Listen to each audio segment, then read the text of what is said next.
Hello, good morning. I just had a slumber party full of teenagers in my house, and they're all leaving now one by one. In the next few minutes, the next little crop will be picked up. And they had a wonderful time.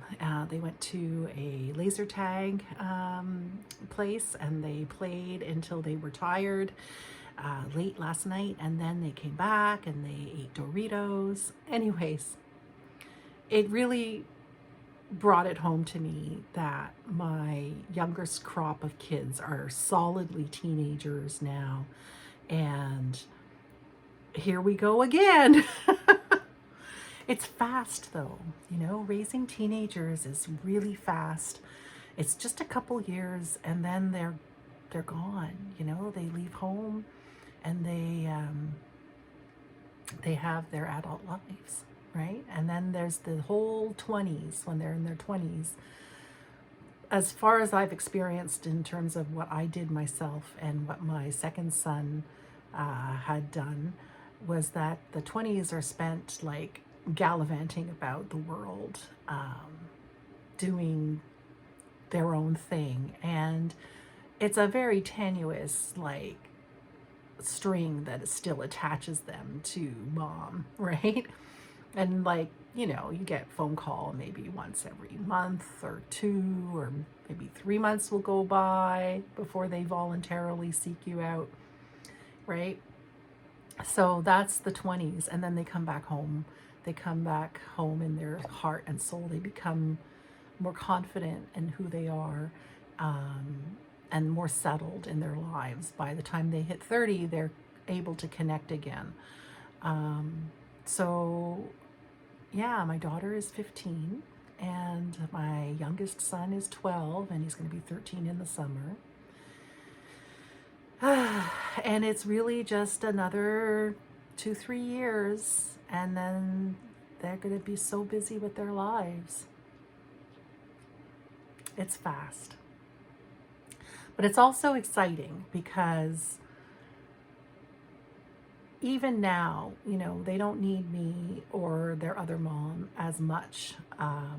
We need to be present and available in case we're needed. But a lot of that time I can spend doing my art.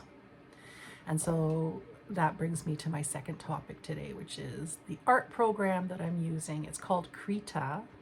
It's free open source software for artists, made by artists, and it is the most amazing thing ever. And I have to say, I was a little bit afraid to experiment and try, but I got a drawing tablet for Christmas and I really wanted to give it a shot, And I just yesterday have determined that I am absolutely in love with this program. I still don't really know much about it, but I discovered, I think the final thing that I discovered, not only is every color in the world available to me, not just, like when you buy traditional art materials, right? Like my latest purchase, was the Inktense pencils. And for a set of 12 pencils, it's like $72. For a set of like 24, it's like, anyway, you can buy a set for like $300 if you wanted to. But even then, you have a very limited palette, a very limited set of colors. And I know how to work with limited palettes. And even in my painting, I usually have about 10 basic tubes of paint with which I can make every color I can imagine. But on the computer program, it is so much faster. It is so much easier. You just click the color you want from the color picker, and there it is. And it remembers the last, 10 colors you used or something in this little like lineup of swatches. And so you can play back and forth with a palette the same way you do in regular, like, concrete art materials art. So digital art is my thing now, and I'm never going back to I mean, I'll still paint because I love to paint, and I'll still use color pencil because I actually really do love color pencil. But yeah, I don't love the expense of art materials, and I don't like the mess. And with digital art, both of those things are taken care of.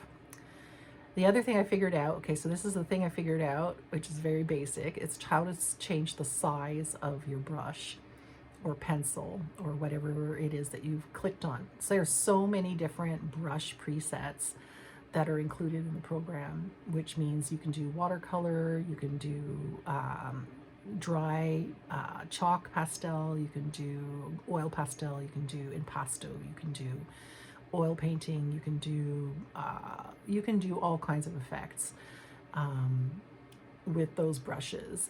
Anything that you want to do. You want to work in oils, you want to work in watercolors, you want to work in acrylics, you want to work in oil pastels, you want to work in chalk, you want to use charcoal drawing, graphite drawing, doesn't matter.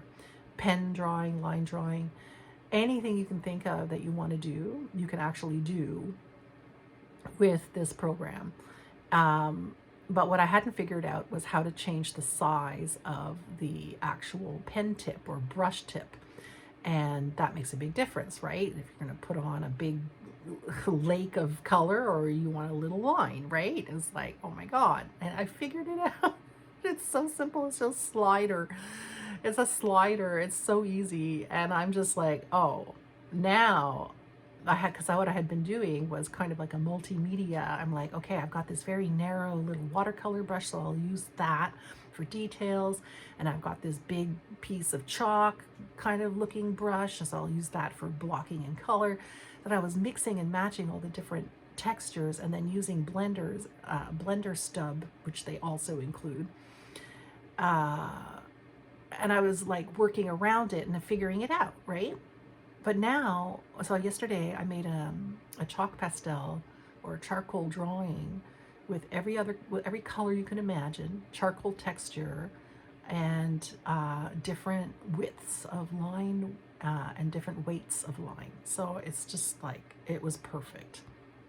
I was able to do a really nice drawing that looks like a drawing and felt like a drawing while I was drawing. And I love this program. I can't say enough about it. All right. So, yeah, I'm a complete converted to digital art. It is the same approach, the same layering of different elements of the design, the same creative flow that you get into, and it's art. Art is art, digital or otherwise. It is art. Anyway, so that's great. And then the third thing I wanted to talk about was that getting ready for. Sorry, my leg is itchy. Getting ready for getting my body ready for a March break jaunt over to Quebec City. And that is going to be full of walking and museum going and activity. So, and we're bringing all the teenagers. So we're going to be doing activities, and it's shaping up to be a really fun time. I have to be ready for it, which means that my goal this week is to get my butt out there to walk 3 times, to walk to the park and back again, so that I can start to build up my stamina for walking. And I don't want to overdo it, because if I overdo it, then I'm going to have to spend weeks resting, and then I'll run out of time to build up stamina. So this is really it. I can't, like I was thinking, I'll go out for a walk every day. I can't do that because I have ADS. I have Ehlers-Danlos syndrome. If I do anything every day, I'm going to hurt myself. So I'm going to do 3 every other day. I'm going to go out for a walk, and then the next week after that, I'm going to try to go for a little bit longer walks. And then the next week after that, I'll go for more frequent walks. Maybe I'll go 4 or 5 times instead of 3 times, and then I'll be all set and ready. And this kind of building myself gradually up to the trip, well, that's what I have to do. That's being respectful of my body. And yeah, all right. So that's what I'm going to do. All right. So I hope that you're having a wonderful Sunday, and I hope that you've had a wonderful week, and that you're ready for the next one to start. And I don't know, spring is in the air. I hope so. All right. Take care and love you lots. And I'll see you next time.